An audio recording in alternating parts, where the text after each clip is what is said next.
Hello, and welcome back to part two of my commentary on Michelangelo Antonioni's L'Avventura. In this scene, Sandro and Claudia have followed a tip about Anna's whereabouts to Noto, a town in southeastern Sicily known for its 18th century Baroque architecture, again linking back to Sandro's profession and his desire for purpose. Claudia tells Sandro to go into the hotel alone. Now that she has developed feelings for him, she is afraid of confronting Anna and having to abandon this new relationship, or perhaps she simply feels ashamed of having entered into it so soon after Anna's disappearance. As she waits, Claudia wanders through the town, echoing the beginning of the film when she wandered outside while Anna and Sandro made love in the apartment. But this time she enters a strange, almost theatrical scene that recalls the earlier moment in Palermo with the 19-year-old girl and the crowd that gathers around her torn skirt. In both cases, Antonioni stages the crowd in a heightened way. It seems unlikely that so many men would gather simply to stare at one woman, yet that exaggeration gives the scene its unsettling quality. Gene Youngblood even describes the moment as theatrical in his commentary track. I would agree, but I would add that it feels theatrical precisely because it is a heightened version of reality, one that emphasizes the male gaze and creates a threatening atmosphere. As Youngblood observes, Claudia is surrounded by people, and yet she is completely isolated. While his commentary highlights the sense of alienation and disconnectedness that runs throughout the film, I would also suggest that the scene foregrounds how these men seek a hedonistic escape from their own presumably uninspired lives.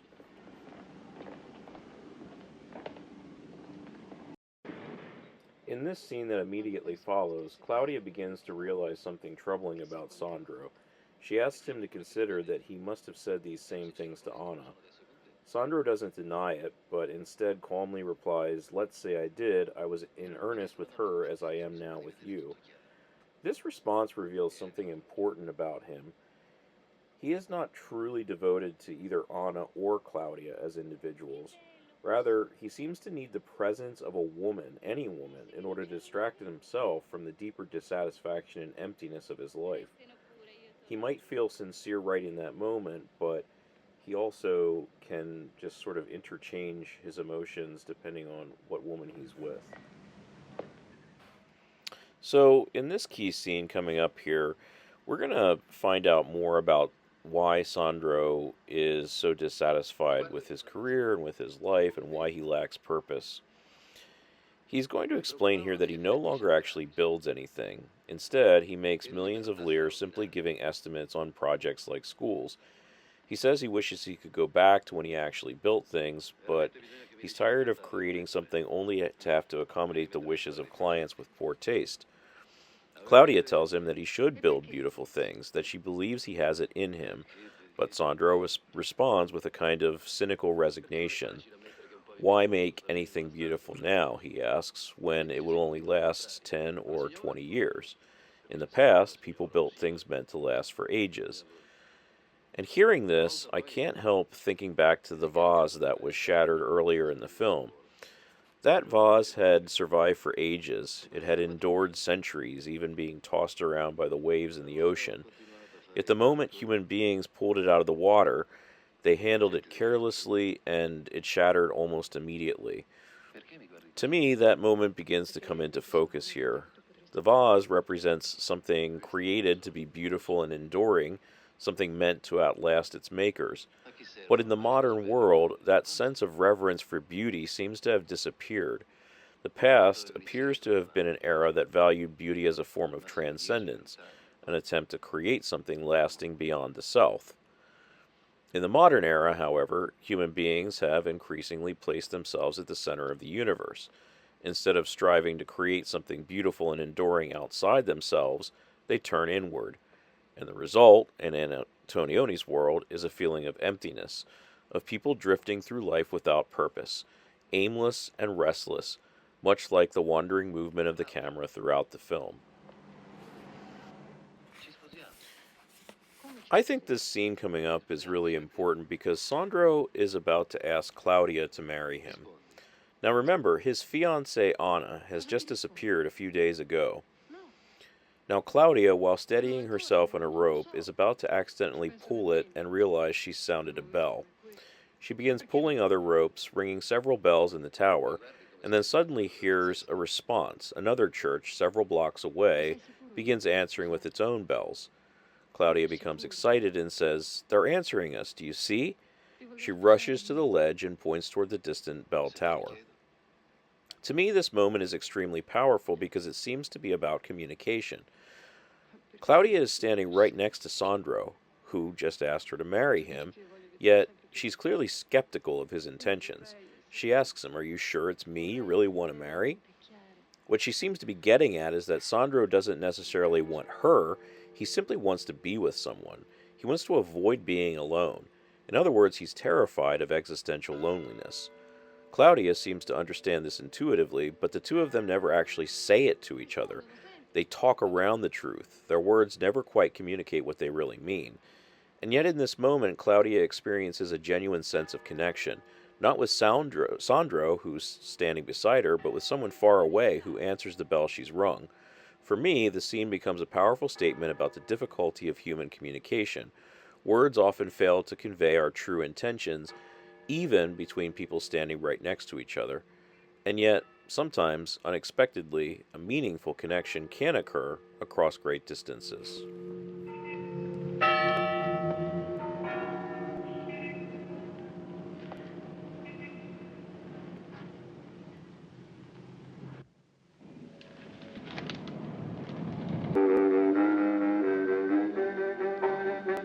No, no, mai ti lascerò. No, no, sempre mio ti avrò. Sarò Pronta? al mio cuore per Sì. te la più triste bugia. Ma perché mi sono così innamorata di Se te? negli occhi di Su, una su, fa dei tuoi presto. occhi perduti Dov'è? vedrò. So now we get a striking moment between Claudia and Sandro here in the hotel room. Claudia appears almost ecstatically in love. She's dancing around the room, singing, and clearly in that first stage of infatuation where she wants to be constantly near the person she loves.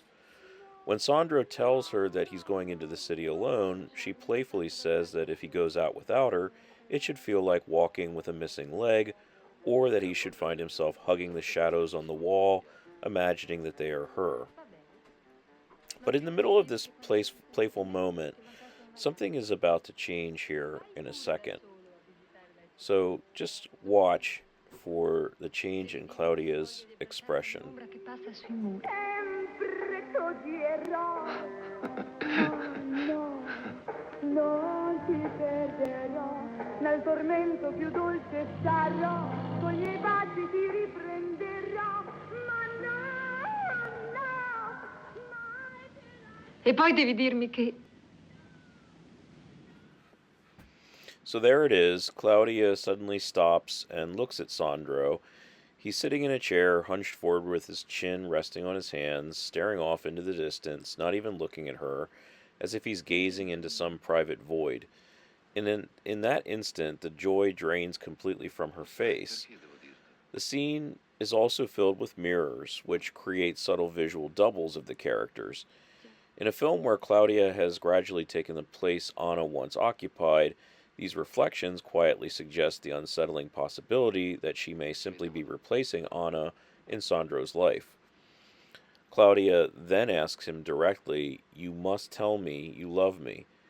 Sandro responds, "Why must I tell you when you know it?" But his answer doesn't reassure her. Claudia slowly sinks down onto her knees, staring off in what looks like quiet despair.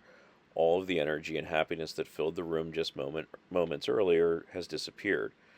To me, this scene is pivotal because Claudia seems to realize that Sandro does not truly love her in any deep or lasting way, and that this is probably the same way he behaved with Anna. What she begins to understand is that Sandro doesn't necessarily love any particular woman. Rather, he seems to need the presence of a woman to distract him from the deeper emptiness of his life. So I've jumped ahead a bit, and Claudia and Sandro are staying in a hotel in Noto and have reunited with the rest of the group they were with on the yacht. At this point, any pretense of searching for the missing Anna has been dropped, and Claudia and Sandro are now going about their lives as if Anna is no longer a thought. We have never found out what happened to her. Did she escape the island on a boat? Did the smugglers help her leave without Sandro and the rest finding out? Did she commit suicide? The film never answers these questions. Instead, it subverts viewer expectations by shifting into an entirely different film, one about Claudia's spiritual adventure. So, what we thought we were going to get was to be a different kind of adventure, one in which Sandro and Claudia undergo a search for their missing lover and friend, instead becomes a far more interior film, an exploration of Anna's soul. Gone is the cause and effect structure of classical Hollywood, where each scene sets up and leads into the next, where the protagonist has a goal and must overcome obstacles in order to achieve it. If Antonioni were interested in that structure, we would be following Sandro as he attempts to find Anna, perhaps in a procedural mode like what we thought we were getting back when the authorities were questioning the smugglers soon after Anna's disappearance. Each lead would uncover another clue, perhaps some would result in temporary setbacks, but the film would end with Sandro's successful reunion with Anna.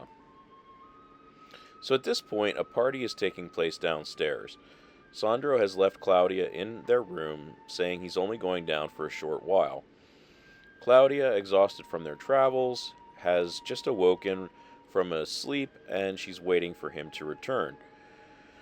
But she begins wandering through the quiet room and eventually through the hotel corridors looking for him.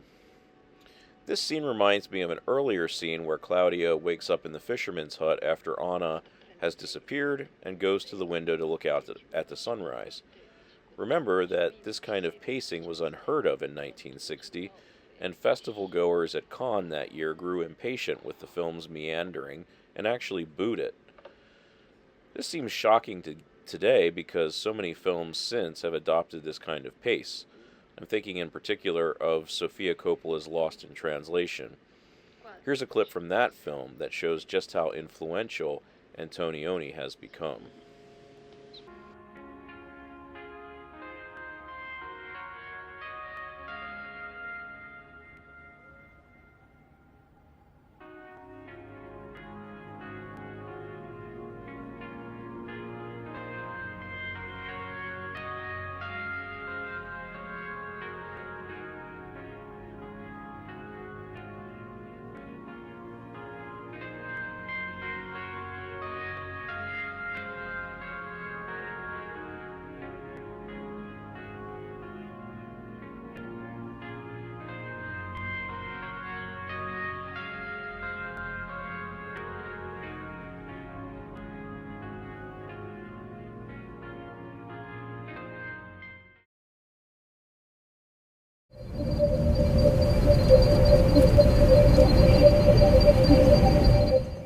So remember, we just watched as Claudia wanders through the empty hotel room waiting for Sandro to return, and Antonioni in that moment allows the camera to linger on small gestures and quiet movements instead of punctuating or accentuating any dramatic moments.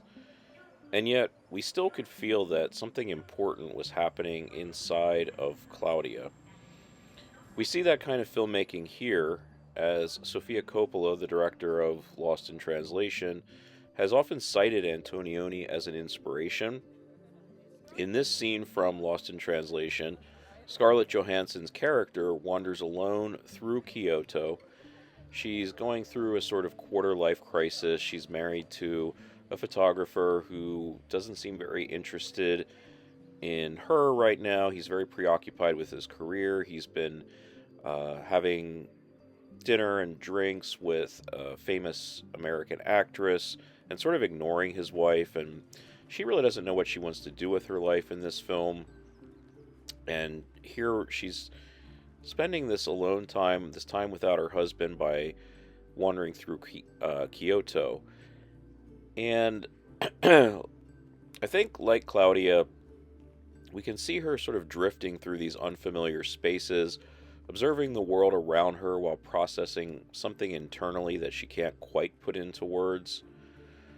Coppola has said that what she loves about Antonioni is the way he allows time and atmosphere to express emotions that characters themselves cannot articulate. In real life, she notes, people rarely say exactly what they feel. Instead, those feelings emerge through behavior, through pauses, and through what goes unsaid.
I want to take this moment where we're kind of just watching Claudia wander through the apartment as she is waiting kind of restlessly for Sandro to return. We see her looking out into the wide open space of nature there, as we've seen many shots of nature throughout the film.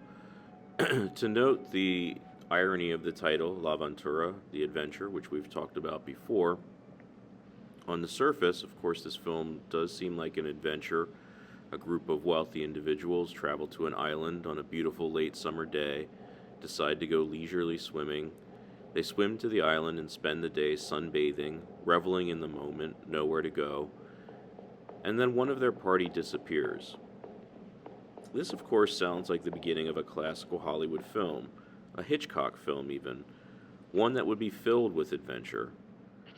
The irony, of course, is that none of what we expect from such a premise actually occurs. Instead, we get a film whose pace defies anything classical Hollywood had put out at that time. Bringing up Hitchcock reminds me of Psycho, another film from 1960 where the story shifts abruptly early on. In that film, we think that we're following Marion as our protagonist, a woman who has stolen $40,000 from her boss and fled west to find her boyfriend and run off together, only to be murdered less than halfway through the film. Suddenly, the character and storyline we thought we were following has been replaced by another, entirely different set of characters with completely different concerns and motivations. A chi lo dici? Io poi di notte ho gli incubi. No, ho paura che sia tornata Anna. Notice just how far Claudia has come on this journey. What began as a deep concern for a friend who has vanished has now transformed into a kind of terror that this friend may in fact have returned. I don't think this makes Claudia selfish or self-absorbed in the same way that Sandro and Anna are self-absorbed. I think Anna has, in a sense, abandoned Claudia, because Anna, like Sandro, is too emotionally immature to deal with her feelings of malaise. So she simply abandons her life altogether in search of a new one. At least, that's how I interpret her disappearance. In her grief over the disappearance of her friend, Claudia has sought refuge in Sandro, just as he has sought refuge in her. Some viewers might judge her harshly for this apparent betrayal of her friend, but I am not one of them. Claudia is my favorite character in this film, and the only one who seems capable of redemption.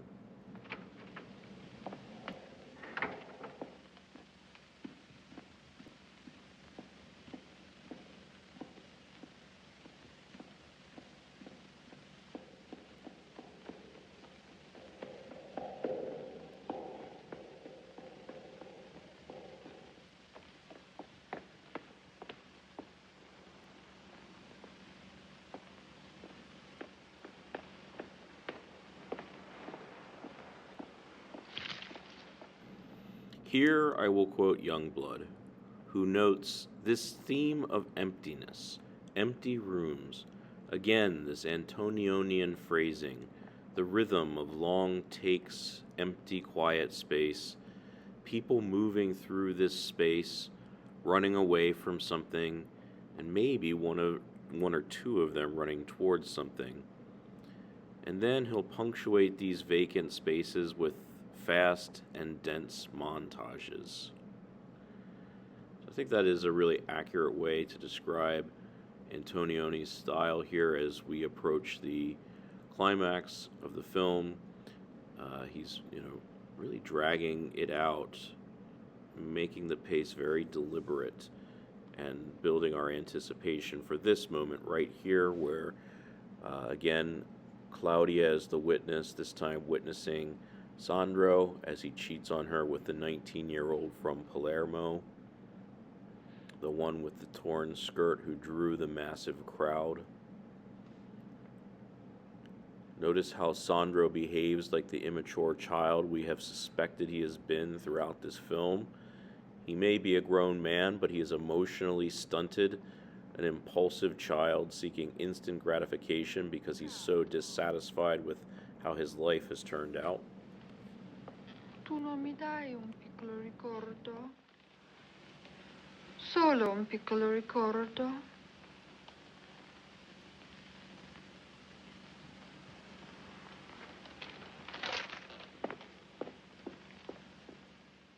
It's interesting that instead of following Sandra there, Antonioni actually lingers on this girl as she, sort of playfully reaches for the money that Sandro has left her, suggesting that she's a sex worker.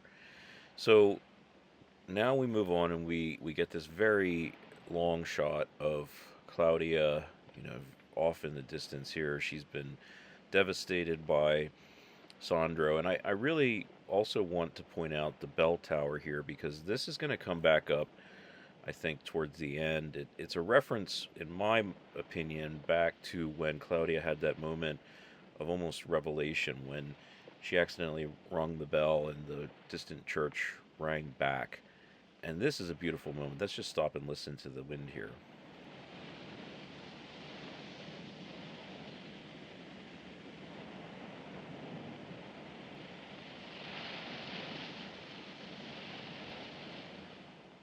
I just love that moment with the tree blowing in the wind. I just think that's a moment of beauty in the middle of this film that can feel so distant and cold and austere. But in any event, I do want to point out before we get to the end here that Antonioni really is a woman's director, and many critics have noted this, and he's one of the first women's directors. Remember, the classical Hollywood mode is very much dominated by the male gaze, but Antonioni really focuses on, I think, Claudia. Claudia is the main character, not Sandro. I know some critics might disagree, but I really think that we're following her as the witness, and how this event has really affected her psychically. And I love that Antonioni brings that to the cinema. He brings this um, sympathy for the female characters and really is introducing what you may call the female gaze to the cinema. So for the rest of this here until the very end, we're just gonna watch how this plays out and listen to the diegetic sounds of the scene as it plays out.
Claudia comes over and stands with him. She starts to move as if to console him, but stops herself. The eerie, dissonant score slowly comes in. We linger on Claudia's face for a while. She has stopped crying, proving to be the stronger of the two. Then, in a moment of compassion, she takes his head in her hand and gently pulls him toward her. This is not forgiveness, I don't think, and it doesn't suggest that they will wind up together. Instead, it is an act of selflessness. She is consoling him. They finally connect, for real, for the first time in the film, and it happens without words. He has never truly loved her, instead pursuing hedonistic pleasure to ward off the emptiness of his life and the void left by Anna's disappearance. Pleasure, however empty of authentic human connection, at least makes one feel alive in the moment. But the consequence is the harm he inflicts on Claudia, just as he did to Anna.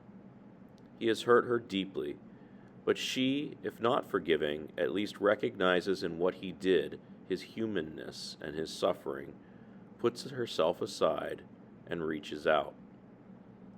This may be the first and only moment of transcendence in the entire film. Claudia transcends the self-absorption and narcissism that seem to be symptoms of modernity. We never know what happened to Anna. We're forced to live with that ambiguity. And that's not what's important anyway. What matters is the exploration of the consequences of her disappearance, what it has done to Sandro and Claudia, and how their attempts to cope bring them together in a momentary fling that Claudia now realizes is not and never was true love. The church bell looms in the background just as the church appeared in earlier scenes, reminding us that when Claudia rang the bell earlier in the film, someone far away answered. In this moment, despite the emotional distance between her and Sandro, he has rung his own bell, a bell of grief and suffering, and she responds to it, just as the distant church responded to her earlier. And in this final shot, as Gene Youngblood points out, on Sandro's side of the frame there is a blank wall, while on Claudia's side there is a volcano with the potential to erupt.